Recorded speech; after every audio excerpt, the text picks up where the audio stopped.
Two more teams put up at least 18 runs on Tuesday, including the Bronx Bombers, baby. We are back. Welcome to Fantasy Baseball today, September 16th. He is Scott White. I am Frank Stampful, here for a very late edition of the podcast. Like everybody else, I'm hoping we get Scotty Dubs after dark. How's everything going, Scott?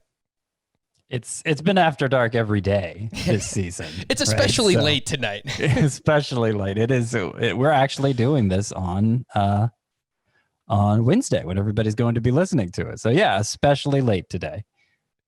Yes, indeed it is. It was a crazy night. I needed a little bit more time to prepare, admittedly. Today on the show, we're going to take one of our final looks at the waiver wire for the season. Got a few names to talk about there. A bunch of Tuesday action to get to, as I alluded to. Missed Team Name Tuesday on yesterday's podcast, so mentioned some of those today. Continue to send those in throughout the offseason. Have some fun with the team names, and then to stream or not to stream for Wednesday. Let's get things started, Susan. Oh, my goodness gracious. All right, Scott. I think we might be on the same page for our, oh my goodness gracious, Tuesday standout. Yeah, there's a clear. It's a very clear name. First choice here. Yeah. All right, kick us off. Oh, I'm gonna take it. Do it. He's all yours. Fine. It's Jack Flaherty. Ooh. It's Jack Flaherty who, the Brewers have done this twice, right? To a pitcher we cared about. I can't remember who it was last time, but I keep saying the Brewers are a bad lineup this year, and then they score almost 20 runs. And Jack Flaherty took the brunt of it in this one, giving up 9. His ERA jumped to 5.52.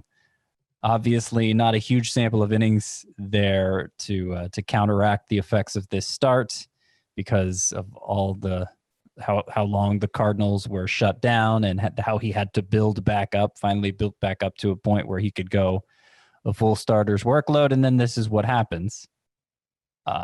It's bad. I mean, it pretty much guarantees his numbers aren't going to look great at season's end because he has 2 starts left, and so that's not good. I don't really see any reason for concern, any reason to think he's a lesser pitcher now. I mean, the ratios coming into it were basically the same as last year. He did average a little less on his fastball in this start, like a mile per hour less in this start than what he had been averaging, what he averaged last year.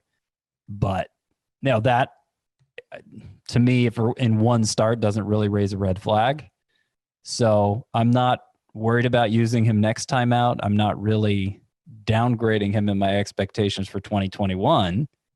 But in a short season, you can ill afford a start like this. And it happened.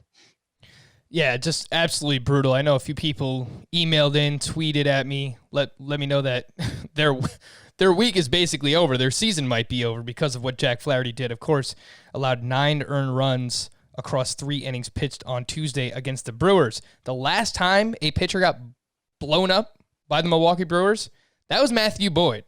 I think we expected a little bit more out of Matthew Boyd than we do Jack Flaherty, and we'll get to Matthew Boyd. Well, Jack Flaherty than we do out of Matthew Boyd. But yeah. Yes. Yeah, you just said them backwards. I do that a lot. Scott, you would think someone who hosts a podcast knows how to speak. It's I'm probably notorious when on Grade the Trade. I'm notorious for mixing up the two sides of the trade and rewarding the grade to the wrong side. Yeah. So at least we're simpatico, Scott. We're in the same we're in the same place here. But regarding Jack Flaherty, I will just say I don't know what it is about Milwaukee, but he struggles there. I remember having Flaherty on a few teams last year. I don't have him anywhere this season. But in 3 starts in Miller Park in 2019, he had a 7.62 ERA there. Mind you, he had a really, really good season in 2019. So, I mean, against everybody else and at every other venue, he was pretty damn good. So, I don't know what it is about Miller Park, but Jack Flaherty just struggles there. How did the Brewers score 18 runs on Tuesday night? Christian Yelich, Keston Hiura, Ryan Braun, and Dan Vogelbach each homered.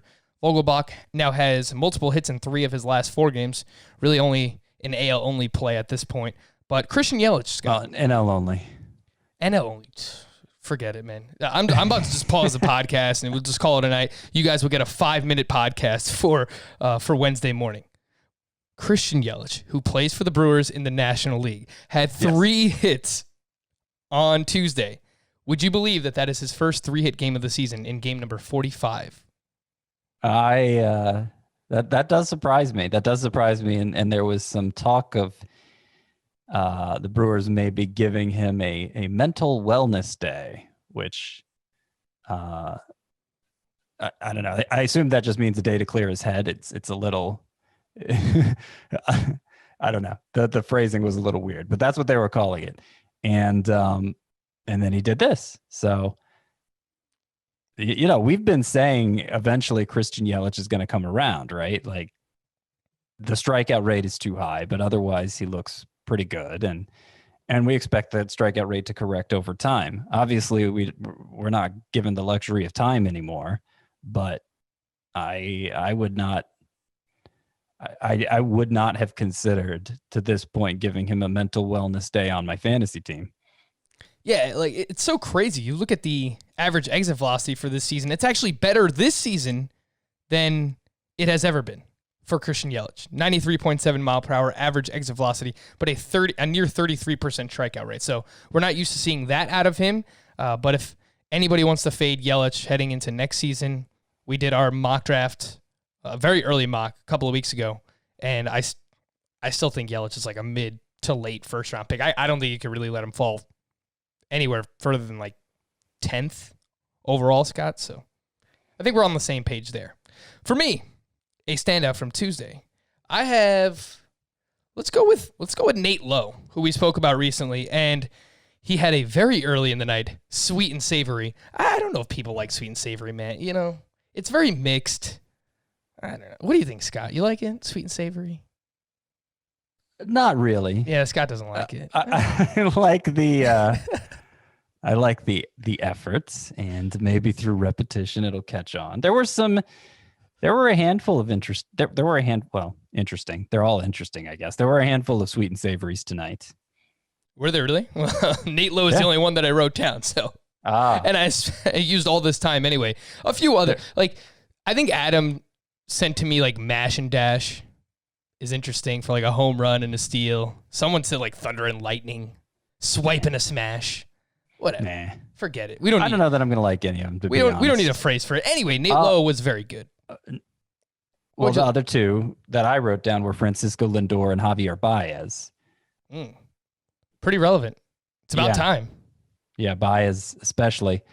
Lowe is not a base stealer, Nate Lowe, but I do think he's a really good hitter. I mean, he has been in the minors since he kind of shortened up his swing a couple years back and started hitting for power, and has always been a good contact hitter, good on base skills. And really, when we saw him for an extended stretch last year for the Rays, he did pretty well enough that I thought he was going to have the inside track on the starting first base job coming into this season. Clearly, it didn't play out that way, but he's played 4 games in a row now. Since getting called up, he even started a game at third base. So hopefully they're, even as a first place club with plenty to play for, hopefully they're coming around to Nate Lowe. I know G-Man Choi's been out, which has helped with that. But I think Lowe's upside is definitely higher than Choi's. And if he keeps performing, hopefully he positions himself to actually be the starter next year. I wrote a column Monday night. It's up on the site now. 20 sneaky ads in dynasty leagues. I think I referred to it on yesterday's podcast. Nate Lowe was one of the 20 because I feel like he's just, since he hasn't latched on yet and since he's already lost rookie eligibility, he's just kind of forgotten in a dynasty sense. Yeah, and that's a great call. I know I wrote an off-season article as well, some trade candidates in Dynasty League, some buy low and some sell high options, and I had Nate Lowe on that list for this exact reason that you are talking about. I don't want to forget about the guy. I really like the minor league profile. Back in 2018, he hit .330 with 27 home runs in the minors, and entering Tuesday at a 31% line drive rate. I think he's a really good hitter. He's 10% rostered. Scott, would you be okay dropping Edwin Encarnacion for Nate Lowe? Encarnacion's been sitting out and just hasn't been good. I'd be surprised if I had reason to start Nate Lowe next week. It's looking like just a 6-game week for the Nationals and For the race. matchups. Yes, for the race. And the matchups could be pretty tough. So, I don't really think there's reason to hold on to Edwin Encarnacion. Mm-hmm. So I guess in that sense, I'm fine with it. Another scarcely owned first baseman who continues to do big things is Jared Walsh, who might have been my, oh my goodness gracious player if Jack Flaherty wasn't. And while I think Lowe enters the majors with a more interesting profile, I mean, Walsh has been mashing for a couple weeks now. He had his 6th home run, doubled twice. Well, that game's not over, so he may end up more than just 3 for 4. And that 6th home run today was also his, let me check here, 5th in his last 6 games, with now 5 straight multi-hit games. Strikeout rate's way down, as I've talked about before with him. This was a guy last year who, his minor league production really stood out. He was among the leaders in OPS. It was in the PCL with the introduction of the juice balls. It was just a crazy hitting environment, but still 325, 36 homers, 1109 OPS. That was in only 98 games, 36 home runs. And he hit 29 the year before the juice ball even entered the picture. So I think Jared Walsh, even though he's 27, kind of a deep, another one of those deep ads for power. They're lined up. The Angels are for only 6 games next week too. So, I'm not going to go crazy for him. I think it's just more an interesting profile worth discussing, especially if it puts him in a position to be the Angels starting first baseman next year. Yeah, if it wasn't officially Jared Walsh season, that's the SZN that all the cool cats and kittens are using nowadays. The 3 extra base hits that he had on Tuesday, currently has, you're right, he's still playing, were against Madison Bumgarner, who isn't good, but it's just worth mentioning, like lefty on lefty. I thought that was pretty interesting as well. Scott, would you take Jared Walsh or Nate Lowe if you just need a corner infielder? Well, as of right now, I'd be more inclined to play Jared Walsh next week than Nate Lowe. He's been hotter for longer. The matchups to kind of negate each other. But in a dynasty sense, I think I'd still prefer Lowe. Though I put Walsh on that list of the 20 sneaky pickups for dynasty leagues too. Some news and notes. The fingernail saga is finally over. Zach Wheeler will return and start on Wednesday against the Mets. Get him back in your daily lineup leagues if you can do so. Jonathan Scope landed on the IL with a right wrist sprain. Eugenio Suarez was placed on the paternity list. For, I was watching the Clippers game too, and I wrote for the Clippers. So that's where my head's at. For the Cincinnati Reds, which means he'll miss about 3 days. Rhys Hoskins could potentially need Tommy John surgery, which is just awful considering the bounce-back 2020 season that Hoskins was having. JT Realmuto remained out on Tuesday with that hip injury that he's dealing with. Justin Verlander is slated for a 3 to 4 inning sim game on Wednesday. If all goes well, his return should come soon after that. Carlos Correa left Tuesday's game after fouling a ball off his leg. X-rays came back negative, and he is day-to-day. Jose Altuve was back in action for the Astros. He went 0 for 3 with a walk.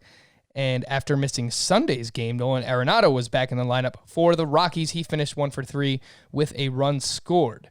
Willie Calhoun was activated by the Rangers. No surprise, he went 0 for 4 with a strikeout in his return. Scott, dreams do come true. My man, DeMarcus Evans, has been promoted by the Texas Rangers. This is a gentleman who, in 47 minor league appearances in 2019, had a 0.90 ERA. And this is not a mistake. I looked it over like 3 times. He had 100 strikeouts in 60 innings pitched, but lots of walks. So his whip was actually higher than his ERA, which you don't see very often. I think he could potentially be the closer of the future for the Texas Rangers. He throws extremely hard, gets a lot of whiffs, but I don't know. Rafael Montero has actually been pretty good. So I don't know. It's just like a name to pay attention to, who I'm excited about. I think he'll get a lot of strikeouts. It might be an exaggeration to say he's next year's James Karinchak, but I could see him, being that kind of, if it all goes well, who knows how it's going to go with all those walks. I mean, Tanner Rainey this year has kind of been James Karinchak, but you look at him last year and it was just walks everywhere. So that can turn around pretty quickly for a reliever if the stuff is good enough. But yeah, it's certainly, the numbers certainly pop out in a way that you normally just ignore a short relief prospect, but this looks like one that maybe you shouldn't. Tuesday's Giants and Mariners game was postponed due to poor air conditions, and Miguel Andujar was optioned back to the Yankees' alternate site because Giancarlo Stanton was activated off the IL. In a game that the Yankees scored 20 runs, Giancarlo Stanton went 0 for 4 with 2 strikeouts. I'll just leave it at that. Come on, Giancarlo. I want to call him Johnny. I'm not sure if you can shorten Giancarlo that way. Johnny. Come on, Johnny. Yeah, and then I was like, could I call him Mike? I wanted a nickname for him to make it sound like we're chums, but of course we're not. He has no idea who I am. And anyway. He can easily beat both of us up with like one arm tied behind his back. And he probably would, given the way we've referred to him this year. I think Chris is his only chum. I just thought of the most random collection of humans to be a tag team. Like if they were to form a wrestling tag team ever, would be Giancarlo Stanton and Chris Towers together. And Chris kind of has like a wrestling look to him, like the big beard, the big burly fella. I could see it. I'm going to hit Chris up and let him know. What would his tag team name be with him and Giancarlo Stanton? And of course, in order to get Stanton back in the lineup, the Yankees had to sacrifice one of their own. Gleyber Torres was out on Tuesday with that quad injury that he has been dealing with. It flared back up. So pay attention to Torres. We'll see when he gets back in the lineup for the Bronx Bombers. All right, Scott, I haven't had the opportunity to gloat about my Yankees, but I want to make sure people are reminded of the greatness of the New York Yankees.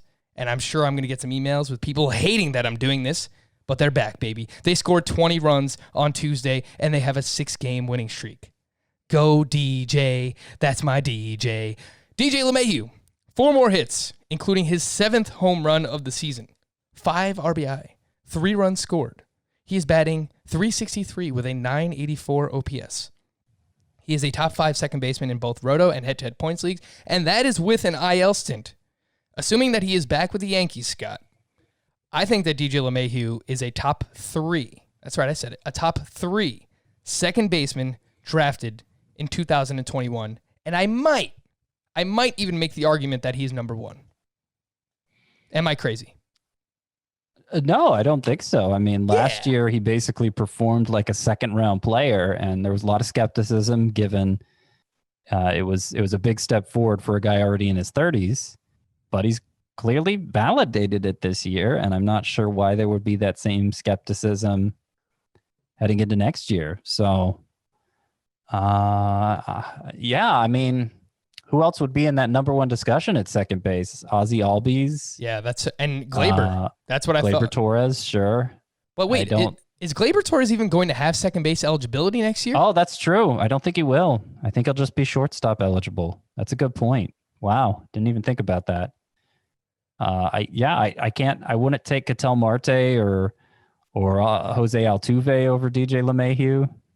So I think there may be somebody obvious we're missing, but I think that makes sense. DJ LeMahieu, number 1 second baseman. This position is bad. I don't think we're missing anyone. Like Whit Merrifield, maybe, yeah, I mean, in the discussion, but I'd rather have LeMahieu. Kevin Biggio has kind of slowed down. He's fine. He's better in, like OBP formats. Keston Hiura, a lot of strikeouts this year. I don't think he's there. Max Muncie, not the season that we were hoping for. Mike Moustakas, down year. I don't know. I don't really see anybody. So, yeah, I think LeMahieu, top 3, potentially. Number 1 second baseman drafted in 2021. Luke Voit, a double dong, now leads baseball with 18 home runs in 44 games. Speaking of Chris Towers, man, shout out to Chris. He was all over Luke Voit in the offseason. 18 home runs in 44 games. That is a 66 home run pace over the course of a full season. Voigt's xSlug His expected slugging percentage is .615. That is in the 95th percentile. Scott, you ready for another hot Yankee take? Sure. I think that Cody Bellinger, Freddie Freeman, and Jose Abreu are the only first baseman that should be drafted ahead of Luke Voit in 2021.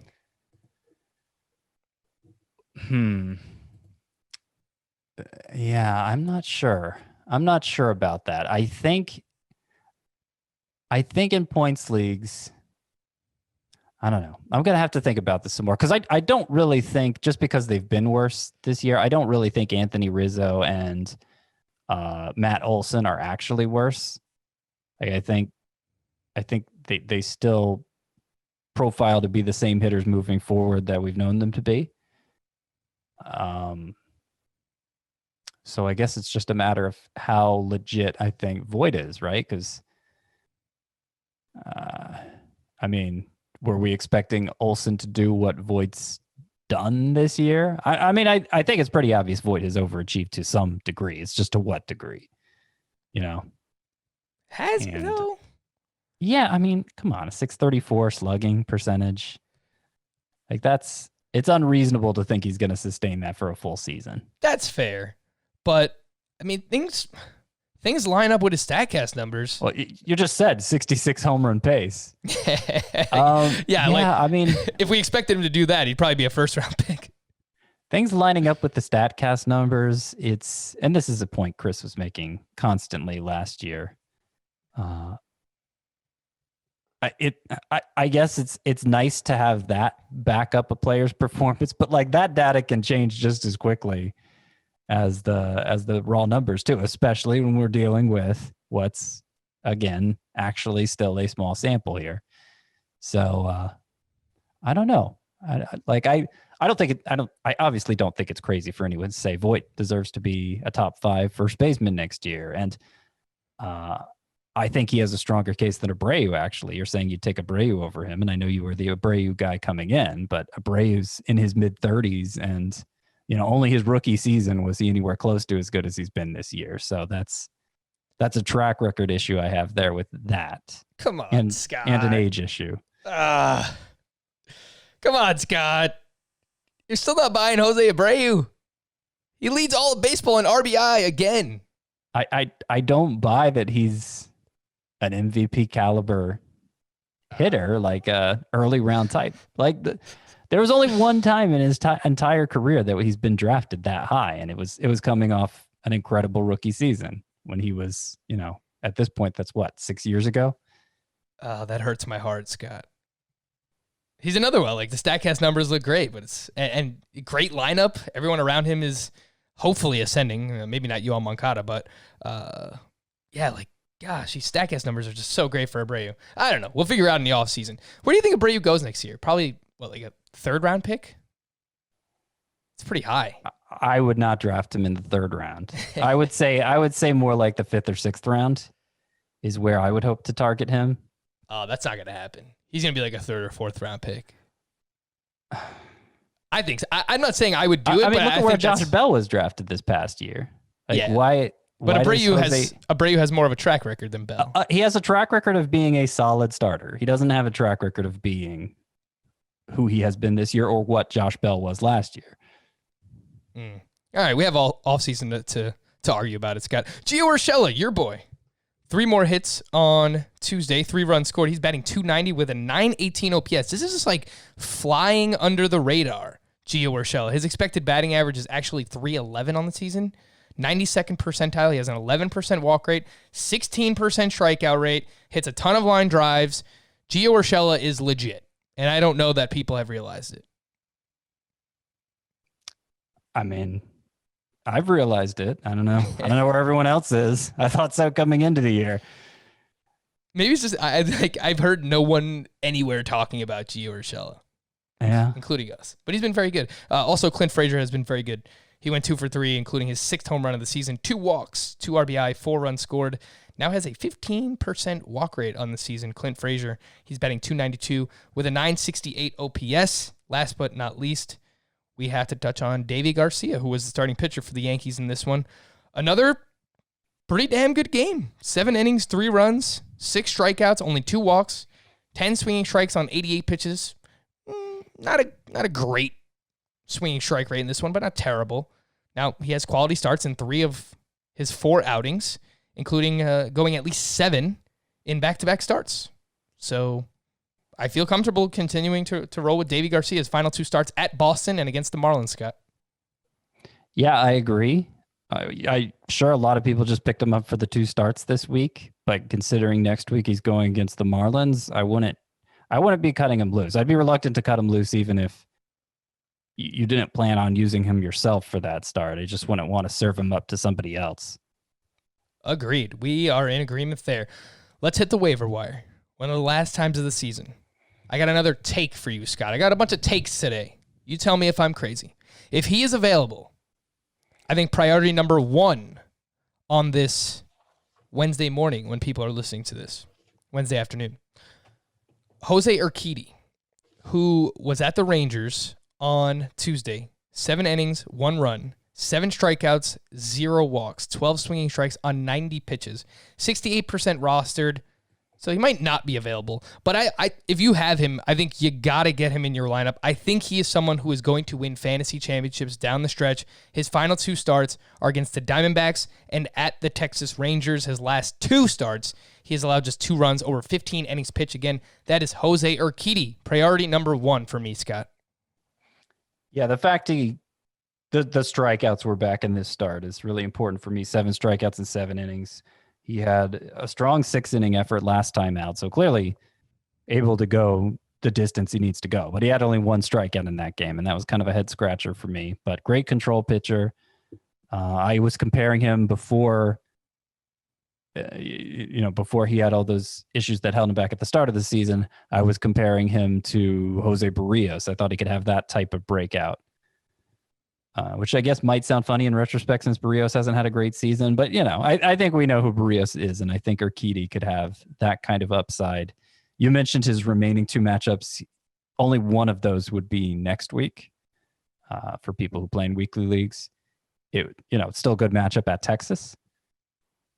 He's 68% rostered, but I wonder how much of that is just him being stashed away at the start of the season and I wonder how available he is among people who are active right now. It might be more than the typical player who's 68% rostered. And we don't do this often either, but I will mention he is 54% roster on Yahoo as well. So if you play on Yahoo, just go out and get Jose Urquidy. He's a little bit more available there than he is on CBS. I love these final 2 matchups for him. 2 more pitchers who are rostered in under 70% of CBS leagues. I don't know how he continues to do it, Scott, but Antonio Cenzadella, a complete game, allowed just 1 run, 6 hits, only 3 strikeouts. The ERA is down to 3.30 for the season. It's just very weird. The other name is Tony Gonzalen, who was at the Padres on Tuesday. 7 innings, 1 run, only 2 strikeouts, no walks, 9 ground ball outs. He has allowed 3 runs or less in all 7 of his starts or long relief appearances. Again, that is Tony Gonzalen. His ERA is down to 1.51. His xFIP is 4.40. So the underlying numbers don't love Tony Gonzalen. Any interest in either of these guys? Well, I'd been hyping Gonzalen pretty hard. It's true. And his matchups this week, I assume he's still in line for the second start at Colorado. But at San Diego was a non-starter for some people. I was recommending playing Gonzalen anyway with those 2 matchups. Now, it's weird because since he only struck out 2 in 7 innings, his K per 9 rate goes down to, it's below 8 per 9 now for the season, 7.6 per 9. And he's been a fly ball pitcher this year. So I understand why the xFIP comes out the way it does. And yet the elites, the swinging strike rate, at least coming into this start, was elite. And, it's not just that this year where he's done this sort of thing, putting up a 151 ERA and 0.7 something whip. Look what he did last year in the majors too. He was nearly as dominant. I don't know. The numbers don't paint a pretty picture. I think they're going to get skewed at this point in the season from a guy who wasn't in the rotation in the first place when he has a start where he strikes out 2 in 7 innings. I don't think that's normally what Gonzalen's going to be doing strikeout wise. Yeah, I agree. Look, he's been good. He's been solid. I don't know that he is actually available anywhere, but I think if you start him for the 2-start week, you love what you got here. And of course, you're already locked into the start at Colorado, but he's pitched well enough. So I think you just continue to ride it out with Gonzalen. And look, for Cenzadella, I don't know what to say here, Scott. It's just he's defying the odds. And he's doing it in Coors Field. He's been inconsistent at times this year. Swinging strikes were not great on Tuesday. Yeah, I'm struggling to find any way to be enthusiastic about him and what he's doing. It just seems like the sort of thing that would be destined to end over a full-length season. Agreed. We will leave it there for Antonio Cenzadella. Some deeper names on the waiver wire for those playing in probably anything deeper than 12-team leagues. Shogo Akiyama had 2 more hits on Tuesday, and he has led off for 5 straight games for the Cincinnati Reds. He's batting .333 in September with 4 steals and 3 caught stealing. So the Reds are letting Akiyama run. He is 16% rostered. Any interest there, Scott, if you need steals or runs scored? I hadn't noticed any of that, so that's interesting. His batting average is still terrible for the season. So I don't know. I think I'd have to be in a very specific situation where I can make up a lot of ground and stolen bases in a short amount of time, and maybe I'm putting everybody in there who might help in that regard. That would probably be the only situation where I'd see fit to use Akiyama based on what he's done to this point. But he could be positioning himself for a redemptive sophomore season. The Reds are back in it. The Reds are back in the race. They're 24-26. I know we've talked before about how we don't believe they're actually as bad as they've looked. They're back in it. The Reds are back, baby. How about the Red Sox? Are they back? No, it's not going to happen. No. And it brings a smile to my face, if I do say so myself. Tanner Houck made his major league debut at the Marlins. Obviously, a pretty good matchup here. 5 shutout, 2 hits, 3 walks, 7 strikeouts.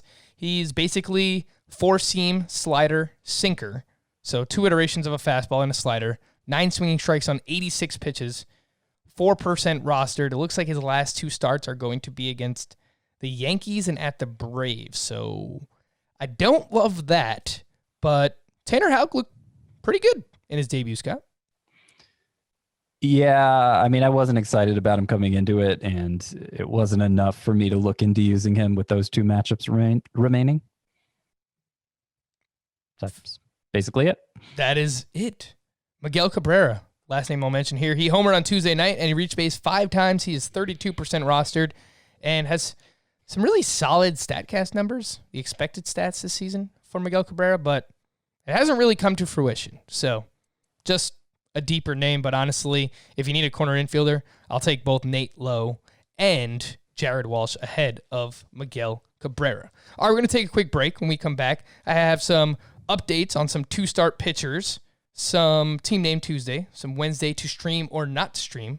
But before we get to all that, I just want to quickly remind everybody that we have a bunch of football podcast content for you at CBS. Pick 6 is our NFL podcast with Will Brinson and company. Fantasy Football Today, of course, with Adam Azer, Dave, Jamie, Heath, Ben Schrager, and maybe I'll even make an appearance in the near future. So stay tuned to that. And last but not least, FFT in 5 is the shorter version of Fantasy Football Today. You could also find that on all of your podcast platforms. It's a quick hitting 5-minute podcast with all of the daily fantasy football news that you need to win your leagues. And make sure to subscribe to our YouTube, youtube.com/fantasy baseball today. All right, we come back. We're going to hit on the rest of what happened on Tuesday here, Fantasy Baseball Today. Some 2-start pitcher updates from Tuesday. Sandy Alcantara, very solid against the Red Sox. 6 innings of 1-run ball, 5 strikeouts. Looks like his final 2 starts are going to be against the Nationals and at the Yankees. Joe Musgrove at the Reds, 5 innings pitched, 4 earned, 8 strikeouts. A very rough start. He allowed all 4 of his runs in the first 2 innings of this start, and then retired the final 11 of the final 12 batters he faced. 13. By the way, these you say 2-start pitcher update. These are 2-star pitchers for the current week, yes. not for next week. That is a good point that you bring up. That yes, I am updating people on the 2-star pitchers that you started this week. Scott, the Musgrove thing is just, it is crazy to me because 13 swinging strikes on 87 pitches, 5 on the curve, 7 on the slider. His final 2 starts, it's not to the same level of Urquidy, but against the Cardinals and at Cleveland, I really like those matchups for Musgrove. He's 59% rostered. Is this one of those moments where you have to put me in check? Because, like, I don't know. I'm so in my own world with Joe Musgrove. Like, sometimes I don't even know. I don't want to talk about him anymore. Would you like to say anything about Joe Musgrove? Well, he was in my recommended 2-start pitchers for this week. Having only 1 start next week, the fact that it's against Cleveland, you said? Yes. Most people probably aren't, and most people who are playing for a championship probably aren't going to need to use Musgrove for that start. I don't think he's earned, that kind of preferential treatment in a 1-start week. But I think he's looked better since coming back from the IL. I think, obviously we haven't seen him go deep into all of those starts because he had to build himself back up. But I think he's, depending how the next 2 starts go, he's positioning himself to be kind of a hyped fantasy draft pick again. No. Frankie. No. All right. I can't Tracy do it again. Morgan. I know. That's exactly what I was trying to think of his name. I was like, I'm doing this GIF in real life right now. Like that is actually what I'm doing. But all right. Well, Scott said it, not me, regarding Joe Musgrove. Matthew Boyd. I wonder if this is another one who's going to suck us in over the final couple of starts for the 2021 season. He was against the Royals on Tuesday, 5 2/3 shutout, 5 strikeouts, 4 walks, 11 swinging strikes on 105 pitches, 2 runs or less in 4 of Boyd's last 5 starts. I think he still remains volatile. But all the starts except the one everybody used him for, right? Exactly, right. But he's another one. I mean, his final 2 starts, if you have him locked in, his next start is against Cleveland for this week. And next week he's at the Royals again, and he just pitched well against them. He threw his slider just 10% of the time in this start. That's supposed to be... Yeah, last year that was his everything, He's completely changed it. He uses the changeup a ton now, and also his fastball, which I don't think it's a good fastball. It's like 91 miles per hour. There's not a lot of movement on it. And man, who knows what to make of Matthew Boyd at this point, but I am like... this was the last week, and you had to be pretty desperate to do it, but like this is the last week I could have. Yeah, I think you could even remotely justify playing him just because he's making 2 starts and maybe he'll get double-digit strikeouts in one of those starts. You know what we need? We need Matthew Boyd either on the Astros or the Tampa Bay Rays next year. That's what we need, and then I'm buying in. I'm all in. Yeah. Because those organizations just know what to do with pitchers. Speaking of which, Dane Dunning was going up against the Twins, and he was very good. 7 innings, 2 runs. Only one of those were earned. 7 strikeouts, but only 7 swinging strikes on 102 pitches, 3 runs or less in all 5 of Dane Dunning's starts. And it looks like his final 2 matchups, the Reds later this week and the Cubs next week. What did you think of this one from Dunning? As somebody who just mentioned yesterday that he opted for a 2-star Dane Dunning over a 2-star Pablo Lopez, because turns out Dunning was even better. He got the win as well. It's weird because his last 2 starts have been his worst swinging strike starts, and that was like, oh, look at how many swinging strikes this guy's getting through the first 3 starts. That was the story, and yet they've been his best starts in terms of results. So, I'm not exactly sure what to make of that, but obviously the overall swinging strike rate is very high, and minor league track record is very strong, and he's given no reason for us to lose faith in him. This was the hard start that he was going to get this week against the Twins, and he passed that test with flying colors. What are you thinking about Dunning for next year, Scott? I don't think he's going to reach the same levels of hype as like Sixto Sanchez or Ian Anderson or Corbin Burns for that matter, but no, I could see him like top 40, top 45-ish starting pitcher, I think. Yeah, I think that sounds right. He'll be just outside the range of pitchers that people genuinely trust, but he'll be in that next range where guys like who are those guys this year? Matthew Boyd. Yeah, Matthew Boyd, kind of Dinelson Lamet too, but it was somebody who didn't turn out to be especially good or especially bad. I mean, I guess like Masahiro Tanaka was kind of in that range too. Yeah, like Rich Hill was in that range. Joe Musgrove, Mitch Keller. It's like that sleeper-ish range where you don't want to draft them as anything higher than, your SP5 or like a bench starting pitcher. But it's someone who's going to have upside. Like, I'm still excited about Dane Dunning heading into the 2021 season. Some leftovers from Tuesday, some hitters that stood out to me. Didi Gregorius, another one. We just haven't really spoke about him. He's just rock solid this season. He had 2 hits on Tuesday, including his 8th home run of the season. He has 3 steals this year. He makes a ton of contact. He just pulls fly balls nonstop. And, going from Yankee Stadium to Citizens Bank has not been, a downgrade for him. It's still a pretty good hitter's park. It's not the same kind of short porch in right field, but Didi Gregorius is a top 10 shortstop in Roto. He's at top 12 shortstop in fantasy points per game as well. Vladimir Guerrero Jr. had a big game, 3 hits. He finished a triple short of the cycle.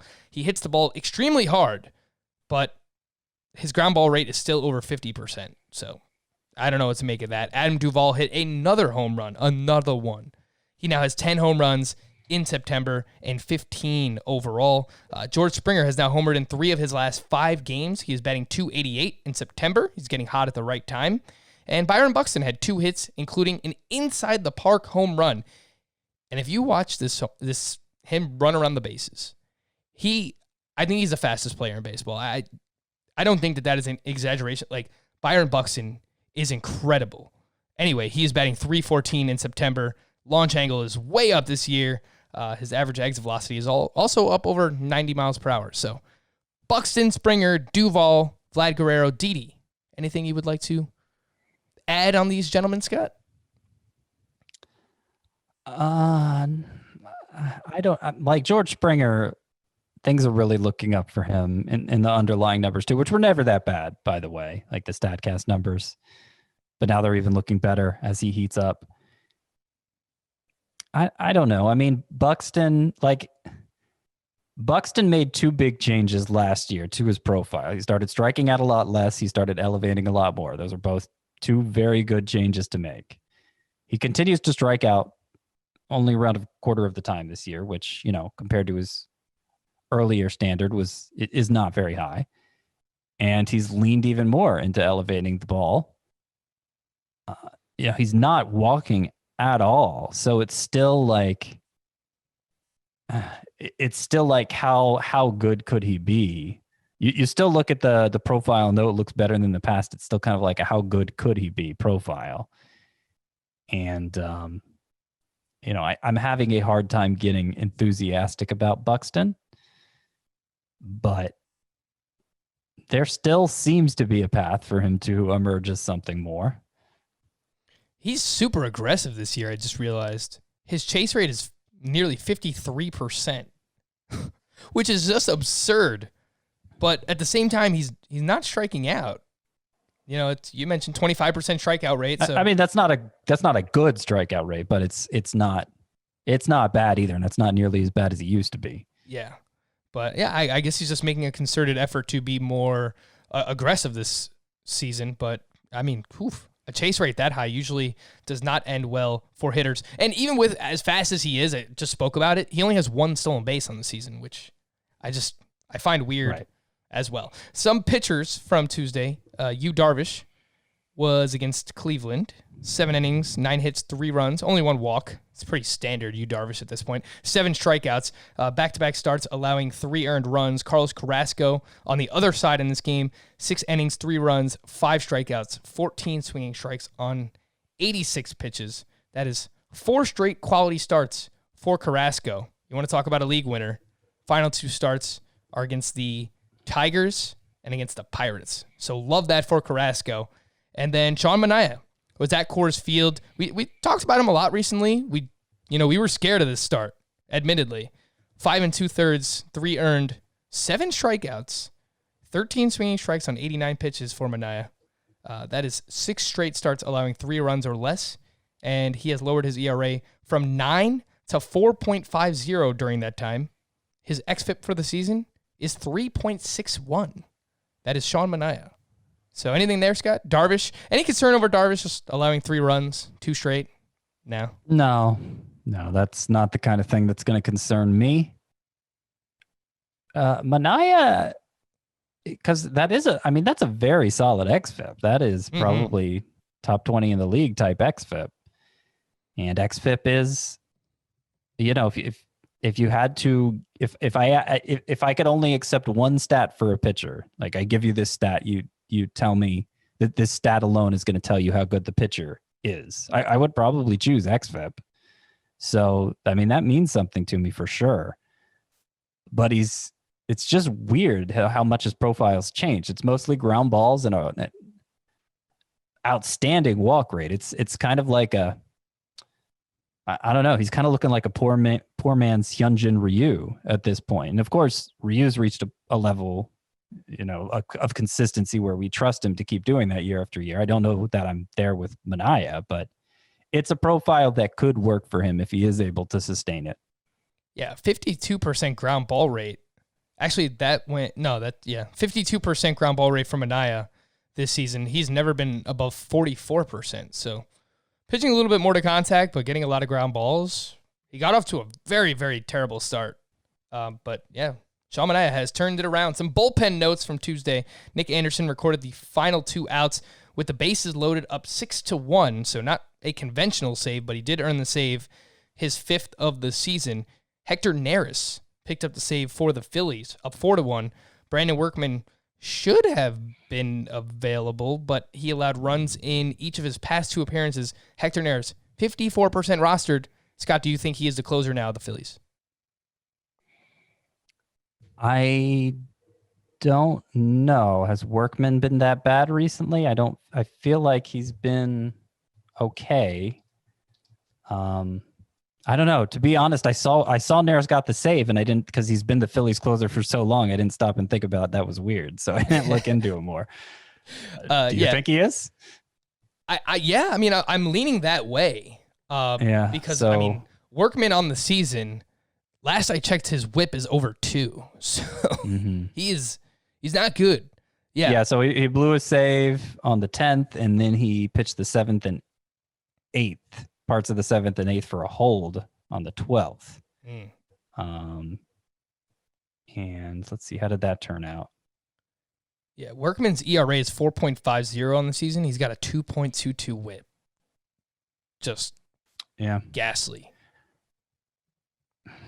I don't know. I guess it certainly looks like they're moving away from Workman. Yeah, I think Neris is probably the guy now, but not really available. 54%. He might be around there, and might be around in some 12-team leagues. Stephon Crichton of the Arizona Diamondbacks, only 3% rostered, now has back-to-back saves for the D-backs, and he's looking like the guy. So if you are desperate down the stretch here for saves, Crichton seems to be the guy, Scott. I don't know who else it could be. I added him in a couple leagues, deep leagues where everybody who gets saves is rostered. I added him in a couple for this week. And I don't think he's very good, but saves are saves. You get him where you can. And I do think he's going to be the source of them for the Diamondbacks here to finish out the season. However many saves that means. Hopefully 2 more from today. Yeah. I'd take that. Diamondbacks, not very good. Some Team Name Tuesday. I didn't get to these yesterday. We had a lot on yesterday's show with the keeper questions. But from Brendan, Winker Taylor Solaire Spy. Do you know what this is? There's not. It's kind of weird that you come up with 3 players and not a 4th, right? What is there anyone that could rhyme with spy? Sky Bolt. I don't know. Yeah, you're working a first name in there with. Yeah, it doesn't work. I'm not even sure which Taylor. Who's Taylor? I mean, I'm sure there are players named Taylor, but Chris Taylor, I guess. Yeah. But apparently that's based off a movie. Tinker Taylor Soldier Spy. Oh, Scott just said that very matter-of-factly, so this is probably something I should have seen in my life, and I never even heard of it. I think it got some awards buzz a few years back. I haven't actually seen it. It's starring Gary Oldman, I think. I'm not even sure if I said his name right. This one also came from Brendan. This is a classic. How I Met Your Mother. That's a show, Frank. It was a show. I did say Gary Oldman right. Good for me. Did you watch How I Met Your Mother, Scott? I watched it all the way through. What do you think? What do I think? I think it's an example of a show that went on for 4 or 5 seasons too long. Loved it in the beginning, plowed through it the rest of the way, and then was severely let down by the ending, as is usual with all shows, I think. But it was usually. I feel like when shows try to like go too big with the ending, it falls apart. Like if they try and do this like misdirection thing with the ending, it never goes well. Just give us a conventional ending, and we won't be left with that bitter taste in our mouths. Because like you go years building people up for one thing. It's not like a movie where a twist ending can be a great thing, because it's 2 hours built up to that. You don't have nearly as much invested in how this is going to all turn out. It's years of believing something's going to happen, and then something very different happens, and it's just like, ugh. Yeah, no, they tried way too hard with How I Met Your Mother. I watched How I Met Your Mother before The Office, and at the time I was like, wow, I really like this. I was like, oh, this is one of the best sitcoms ever. And then The Office just completely blew it out of the water. I've got another take for you, Scott. Ted Mosby is top 3 most annoying characters in television history. Mind you, I haven't watched like every show ever, but from the shows that I have watched, he is top 3 most annoying. He's so cringy too.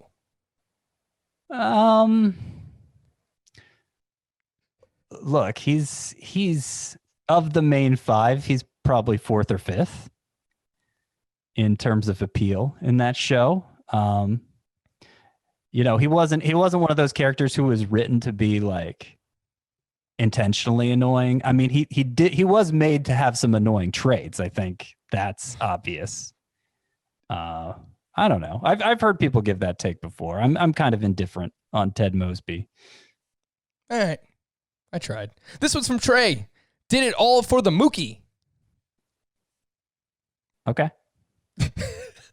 Scott is not impressed. I'm still lingering on what we were just talking about. I was thinking in my head, like, who are the most annoying characters that I've seen in television? Ted Mosby came to mind. Joffrey, but that was his job. Well, Joffrey, I don't know that annoying is the adjective I'd use to. And like, he was an incredible character. Like, you can be an annoying character, yes, and an incredible character. That is correct. So perfectly annoying. I would say the same thing about his name, Ramsey Bolton. Yeah, I mean, well, you're talking about like you're supposed to hate these guys, like malicious. Yeah. I can't even think of the right adjective to describe them. You're talking about really bad people versus annoying, which is just, annoying is just annoying. Skylar White also came to mind from Breaking Bad. Okay. She is annoying. Yeah. But I guess, I don't know. You can empathize with her. She was dealt a horrible hand there by. Yeah. Yeah.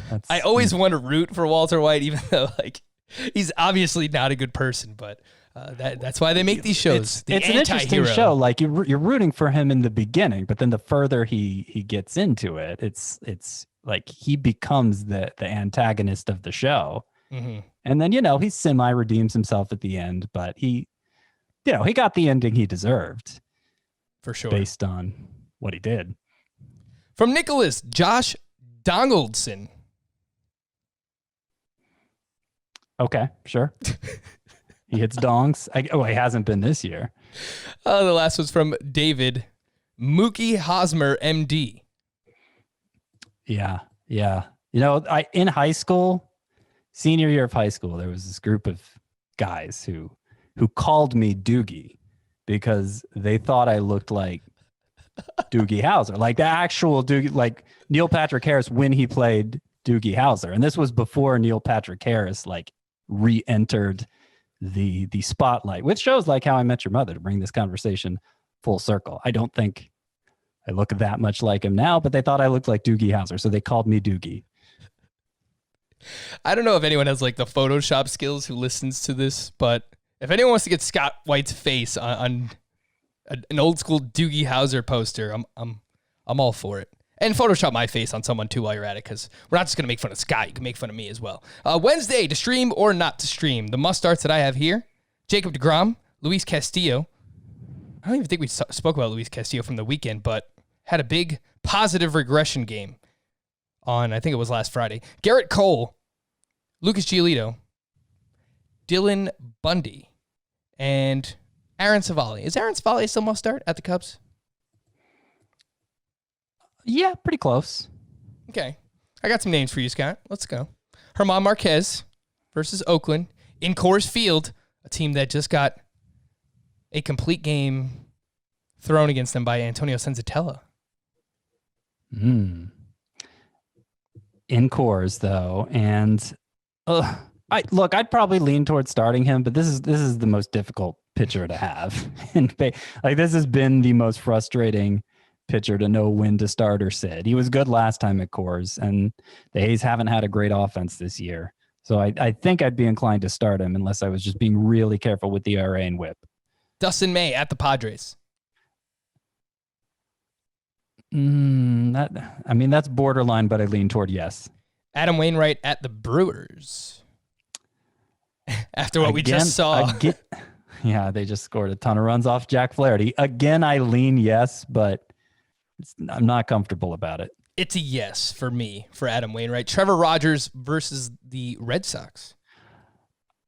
I don't think so. Not after the way his last start went. I wasn't to the point where I was all in on him before that anyway. All right, how about these two, Scott? Who would you rather start? Or would you start both? Brady Singer at Detroit or Tariq Skubal versus the Royals? I don't think either's a horrible start, but I'd lean no on both. I kind of like Singer at Detroit. His last start out was very good. He had that no-hitter going into the seventh inning. It's only if you're desperate, though. Cole Hamels at the Orioles. I think we said no on this already, right, Scott? No, but he is in line for 2 starts next week, and I can't remember off the top of my head, but I think the matchups are pretty good. So, it might be if you're eyeing championship week and you don't want to deprive your competition of any potential guys who are going to sabotage you, it might be worth picking up Hamels just in case he's great in this start, and then he becomes a trendy pickup for that final 2-start week. Scott, your favorite pitcher, Keegan Aiken versus the Braves. Come on. Lance McCullers versus the Rangers. Fresh off the IL. It's a good matchup, but I'd rather not. Caleb Smith at the Diamondbacks. Wait, no, but he plays for the Diamondbacks. He plays for the Diamondbacks, he's at the so that's Angels. not right. Yeah, I don't think it's going to matter who he's facing. Just he's still building up, but he's another one who's in line for 2 starts with 2 good matchups next week and might be worth picking up if either if you're chasing somebody else or if you want to deprive your competition of a potential what's the word? Like a Trojan horse, I guess. Last but not least, Drew Smiley at the Mariners. No. That's a solid no from me as well. He is Scott White. I am Frank Sample. Thank you all for listening and watching Fantasy Baseball today on our YouTube channel. We will be back again tomorrow. Bye-bye.